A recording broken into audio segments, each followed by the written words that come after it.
All right, folks. I missed a day for being on the injured list, but boy, do we have a lot to talk about.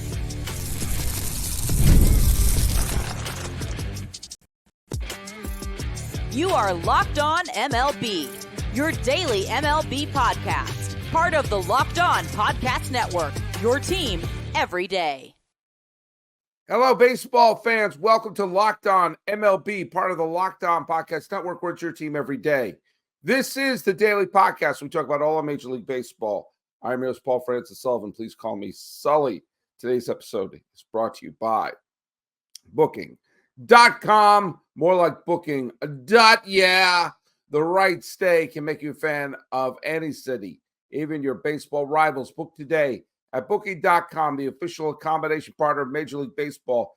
Get the Booking.com app today, but only after the show. Follow us at Locked On MLB Pods on Twitter or whatever it's called now, and on Instagram. I'm your pal Sully. I'm at Sully Baseball on Twitter, Sully Baseball Podcast on Instagram. And if you're listening to us every day, make sure to show that hashtag Everyday Sully. It helps us, keep track of things. Well, as I mentioned the other day on the podcast, I had gone to the dentist and my mouth was full of Novocaine. And I did not have the physical ability to record a podcast last night because, my face was full of Novocaine. And I recorded a podcast ahead of time about beer sales. And a lot of you have a lot of thoughts about it. And guess what, folks? I will get back to that particular podcast. I got a lot of people asking me questions, and it was a nice little evergreen to put there as a placeholder while I recovered from the Novocaine. But I think it was a YouTube listener at 6'5" Big Bad Wolf who says, why don't you talk about the Mets beating the Phillies today instead of beer? Good point, because I was recovering from having holes drilled in my head. Just recapping, the other day, Terrence Skubal did such a great job showing why he is a legit ace, a true legit ace. And we also got to see one of the more dramatic games of the postseason as Kerry Carpenter hit a 3-run homer off of Clase. Just shows you how brilliant baseball is. Even the best reliever in the game can let up a game-winning home run. What a huge win that was. And, of course, the Royals tied up the series against the Yankees. But let's get to today, because the entire National League playoffs have been thrown into an absolute tizzy in one day. The first one we're going to cover, of course, is the first game that was played. That was between Philadelphia and the Mets. And it was really all Mets. I mean, for the first maybe 5 innings, Nola and Manaea looked like they were doing a pretty good pitcher's duel there. Nola let up a home run to Pete Alonso, who seems to be in a groove right now, and Jesse Winker, who seems to be going on the middle finger tour of all of baseball. The Mets had a 2-0 lead, but a couple of really great double plays, some great defense came around, and the Mets just could not let Philadelphia get on the board. And next thing you know, Marte and Iglesias get the big hits, and then before you could say anything, it's 6-0. And good for the Mets for letting Manaea pitch into the 8th. They let Manaea pitch until he needed relief. What a concept. I'm sorry, at the point when you're in the postseason, you have to manage differently. Things are different, and especially for a bunch of these teams that are cutting and pasting pitching staffs together. It's like, he threw 4 1/3 innings. That's a quality start. This isn't me being, Mr. Macho in my day BS. But if you have a pitcher who's absolutely shutting down the opposition the way Manaea was, you say, sure, why not? Now, he needed relief. He let up the hit in the 8th. They relieved him, and they did the job, and it wound up being 7-2. And this was the first time.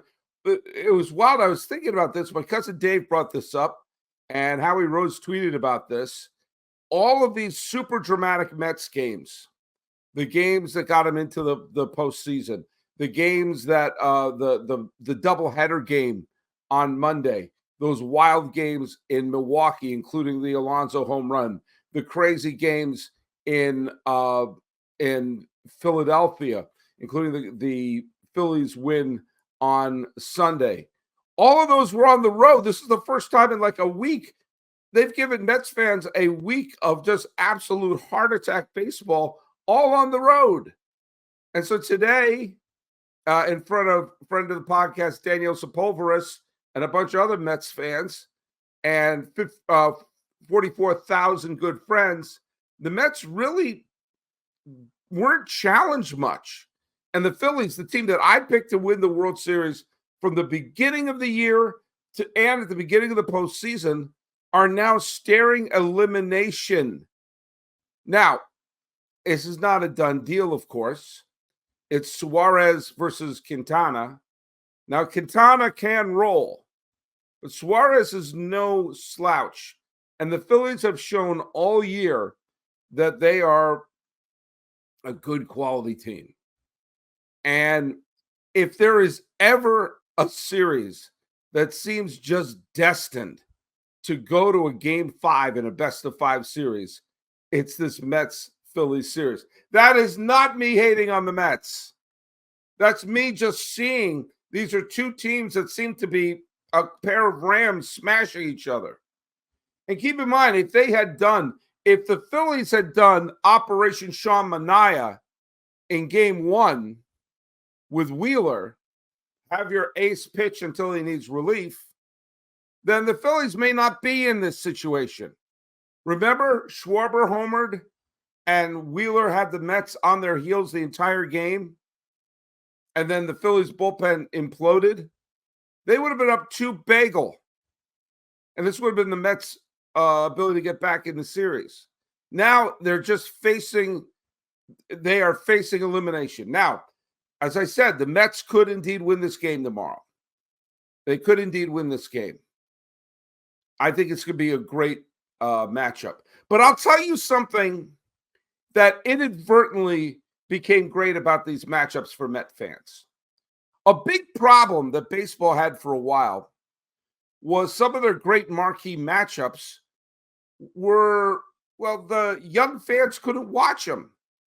When the big marquee matchups were taking place with Boston, with New York, with a bunch of the East Coast teams, they were starting at around 8 o'clock at night because they wanted the big draw, the big ratings to be in prime time.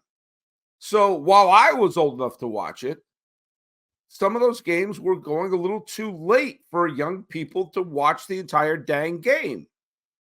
Well, because Shohei Ohtani of the Dodgers is the biggest draw in baseball and the biggest draw for ratings in baseball, that's pushed the Yankees and the Mets and the Phillies to the earlier time slot. So when you have Phillies Mets, they're starting at 5 o'clock in the afternoon in the East Coast as opposed to 8 o'clock. So if you're a young Met fan or a young Philly fan for that matter, you get to watch your team at a reasonable time.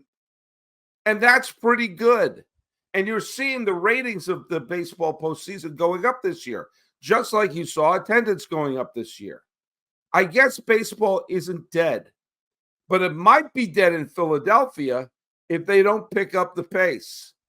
Now, when we get back, we're going to talk about the game that for the first 3 innings looked like it was one type of game, and for the rest, it was something very different. And everyone here in Los Angeles County just did a proverbial slap to the head. Hey, let's hear from our good friends over at FanDuel. You know what FanDuel is. It's America's #1 sportsbook. And NFL fans, you can start the season with a big return on FanDuel. When you get a hunch in the middle of a game, you can check out the latest stats, view live play-by-play, and so much more on the same page where you place your bets. You'll get started with $200 in bonus bets guaranteed when you place your first $5 bet. And you can do it all at FanDuel. Visit FanDuel.com. That's FanDuel.com. That's America's #1 sportsbook. Hey, I got to tell you, it is critical that we talk about Gametime, and I'll tell you why. Gametime is the place for you to get tickets for any live event, and your pal Sully just used it. I bought tickets for Game 6 of the National League Championship Series at Dodger Stadium, and I got them through Gametime. So while I don't really have a dog in this fight, I'm rooting for the Dodgers to win because I want to use those tickets that I got at Gametime. Gametime has a new feature called Gametime Picks that makes getting tickets for your favorite live event even easier. Gametime Picks filters out the fluff to show you only incredible deals like the one I got in Game 6 of the NLCS at Dodger Stadium. So you get great seats. You don't have to waste time searching through thousands of tickets. You get the Gametime Picks and all-in pricing. And no surprise fees, no hidden costs. You get seat views, panoramic view from the seat in the app before you buy, the lowest price guarantee, and the Gametime ticket coverage. It's covered with the most flexible customer service policy in the ticketing industry. Take the guesswork out of buying tickets with Gametime. Download the Gametime app, create an account, and use the code LOCKEDONMLB for $20 off your first purchase. Terms apply. Create an account, redeem the code LOCKEDONMLB. That's LOCKEDONMLB for $20 off. Download Gametime. What time is it? It's Gametime. So I showed my cards there a little bit. While I watch this great baseball, I also want to go to Game 6 of the National League Championship Series. And this series between the Dodgers and the Padres is a real gut punch in a lot of ways for Dodger fans.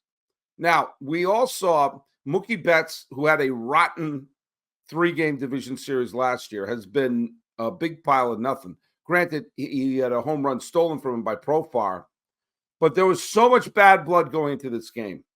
The people throwing stuff, and did Manny Machado throw a ball at his former manager, Dave Roberts?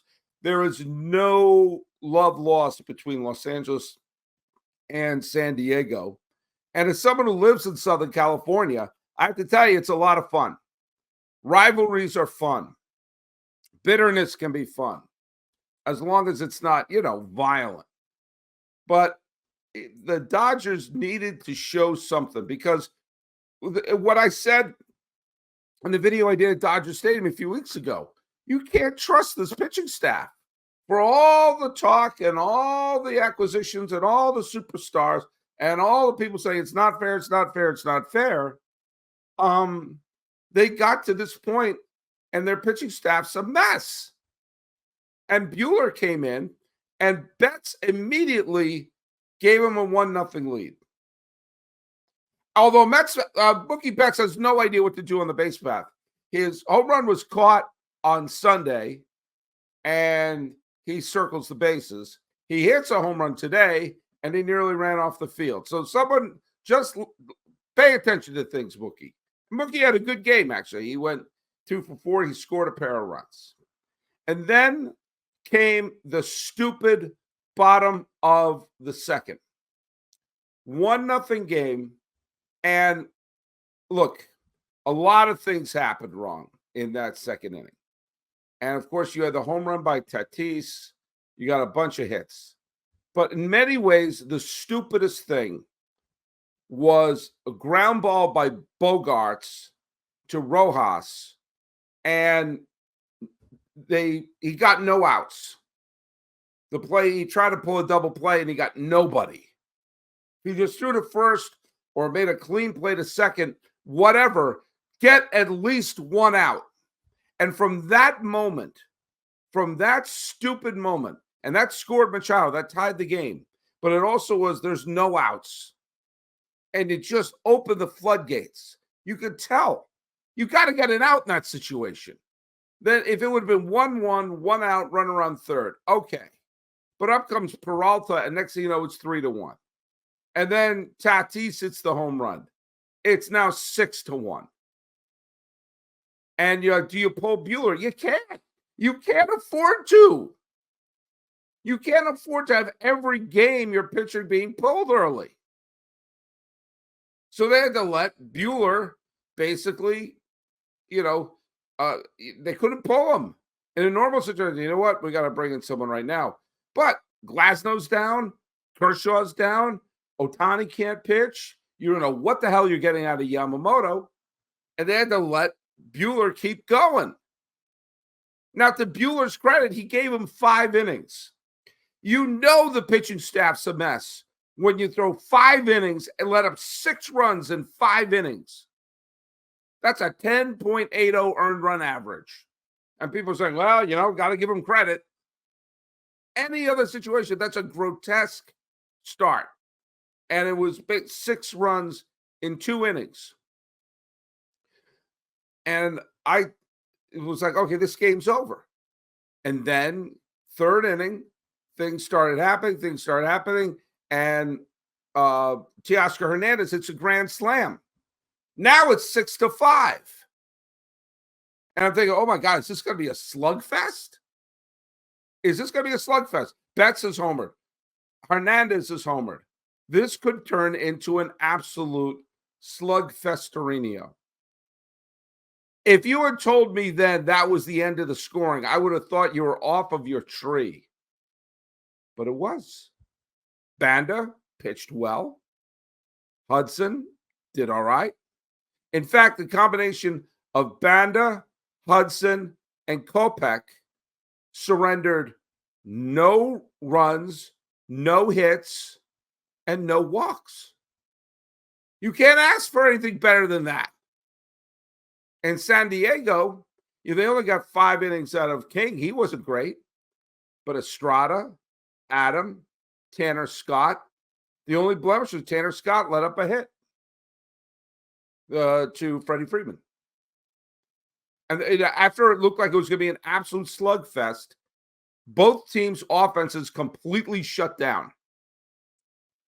Now, I know Ohtani got a hit and scored, but his called 3rd strike in the 8th was brutal. That was brutal. I know Ohtani thought it was outside or whatever. It looked like a meatball to me. And I know this is not fair. This is not fair even in the slightest. But Ohtani's record-breaking season is going to be judged based on what happens the next couple of days. Maybe, by tomorrow night. It's not fair. Same thing with Aaron Judge. Aaron Judge and Shohei Ohtani are undoubtedly the MVPs of the National League and the American League. But Judge has 1 hit. And Ohtani, he has a couple of hits, but he's also come up small in some big moments. Is that fair? Of course it's not fair. A 2-game sample size can't wipe out 162 games, but it does. I saw it happen with Barry Bonds when he was winning the MVP almost every damn year, but came up small in the postseason. That's all anyone remembers. And this is a Dodger team that was designed to be World Series champion or bust. And if they don't pick up the pace against a Padres team that looks obsessed, this is going to be ugly. Absolutely ugly. And give the Padres credit. They got the big hits early and they shut them down early. Just like give the Mets credit. They jumped on the Phillies and didn't let go. And give the Mets management credit. They rode Manaea until they didn't have to use them anymore. So the Mets bullpen is rested and ready.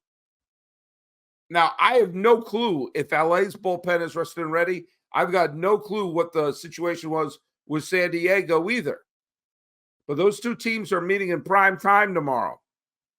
Dylan Cease, who's a fine pitcher, is going for the Padres. And here's the disturbing thing for the Dodgers. The game is in less than 24 hours. Their entire season is riding on it. And as of this recording, the starting pitcher is TBD. The season's on the line, and nobody knows who's pitching. That's a problem. Now the Dodgers can still do it. Of course, it's a one-game sample size. Win tomorrow, force a coin toss game in Game 5. And hope that the bullpen can replicate the not good, but spectacular job that they did on Tuesday night. We will see. We will see in a full with. This is the last 4-game day. Suarez and Quintana. My guess, your guess is as good as mine versus Cease. Then you have Detroit, who's inevitably going to be throwing an opener against Cobb in the Tigers-Guardians situation. We're going to see. I think this is a big game for Cleveland because the best chance for the Tigers was with Skubal pitching. The Guardians, I think, have to jump on whomever it is fast and get to that bullpen, and Clase has to dust himself off. Schmidt is pitching for the New York Yankees. Schmidt's a good pitcher, and maybe the Yankees offense can explode, but Seth Lugo is a terrific pitcher he's not going to win the Cy Young Award because his name's not Tarik Skubal, but he's going to be a top 3 Cy Young candidate. And he is very good, and the Royals bullpen had a day off. So this is going to be a very hard game for the Yankees. They can win it if Schmidt pitches well and the Yankees bats wake up. And both of those are absolutely possible. But the Royals are set up with the exact pitcher that they want to have. A big game pitcher.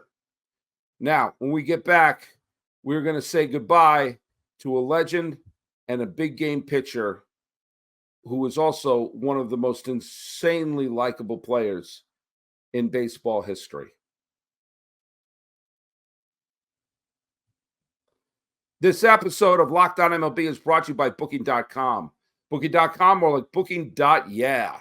Explore the U.S. cities you secretly want to learn about all over the United States. With hotels, bed and breakfasts, vacation rentals, resorts, and so much more on Booking.com, you might find the perfect stay even in your baseball rival city. If you're from Los Angeles, you may find a terrific place in San Diego. And anyone from Philadelphia, you're going to find a fine place to stay in New York City. It's time to taste baseball's competition stadium cuisine. Go to the Gaslamp District of San Diego. Check out Times Square. On Booking.com, you can find the stadium stay that's right for you.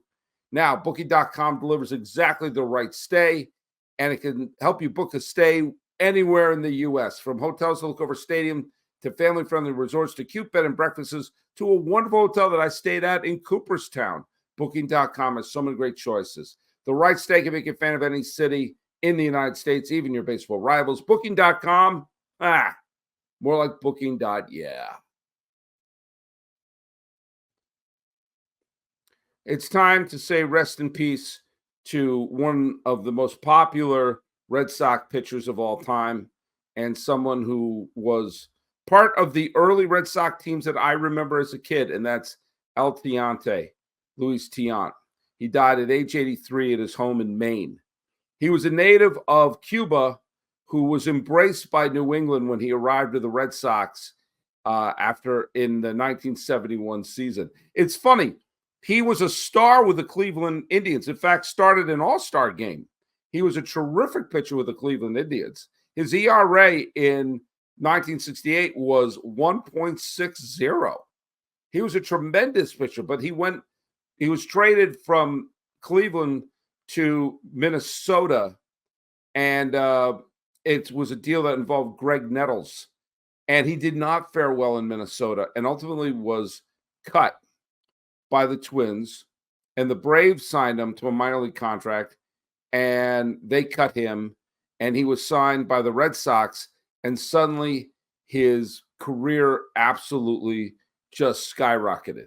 It's not that different from what happened with Dave Stewart, who was a fine pitcher, but then when he went to the A's, he suddenly became a superstar ace. Now, granted, he was an all-star. Tiant was an all-star with Cleveland. But with the Red Sox, Once again was an ERA leader, and then became a workhorse, throwing 311 and a third innings, including 25 complete games and 7 shutouts in 1974. He was the ace of the great Red Sox team that went to the World Series and won 2 complete games in the 1975 World Series. In fact, had 3 complete games in that year's postseason. His only blemish was letting up some runs in the classic Game 6. But he wound up winning the Babe Ruth Award, which was the most valuable player of the postseason, and did so for a team that didn't actually win the World Series, which was the Red Sox. He was a huge big game pitcher, including winning some giant games in 1978, including throwing a complete game victory in the final game of the season that forced the one-game playoff, the famous Bucky Dent game. Now, he also was a source. He was part of the great Red Sox teams that I watched as a young kid. But he was also my first source of being angry at the Yankees. I was too young to remember the significance of Bucky Dent.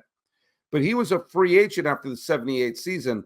And the Red Sox, who have a great history of treating their star players like garbage, did not re-sign Luis Tiant. And Tiant wound up signing with the New York Yankees. And there's few things that looked as bizarre as Tiant in a Yankee uniform. He was there in 79 and 80, was part of the 80 team that went to the playoffs. He had cups of coffee with both the Pittsburgh Pirates and the California Angels before retiring, and basically was embraced by the Red Sox again after he retired, and was a coach in the Red Sox organization, including for a few teams like the Lowell Spinners.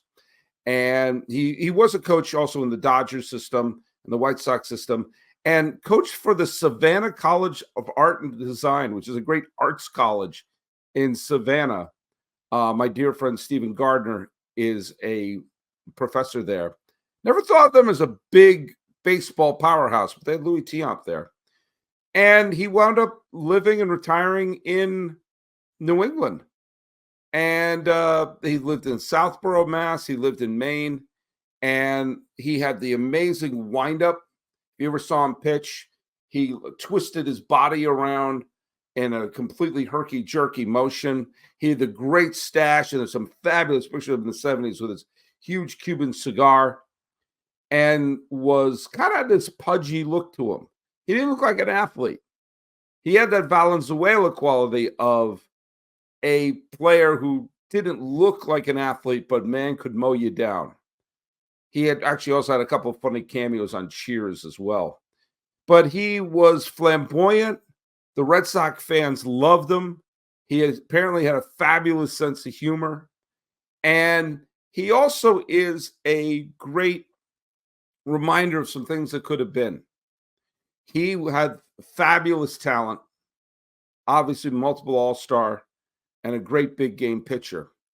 His father was a Negro leaguer, Luis Tiant Sr., and didn't get to break into the major leagues, but apparently was as talented as his son. We'll never know for sure. And as a reminder of all the great talents that were cut out of Major League Baseball because of silly segregation. But the other thing he reminds you of is the talent in Cuba. He escaped Cuba just before the Castro regime, and he couldn't see his father for another 10, 15 years.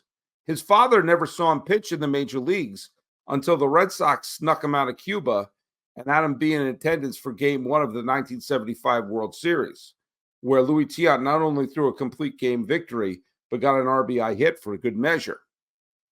But it also makes you wonder, not only the great players that we lost from the Negro Leagues, we didn't get to see play in the majors, but also the players in Cuba who didn't get a chance to come over and didn't have a chance to become part of Major League Baseball.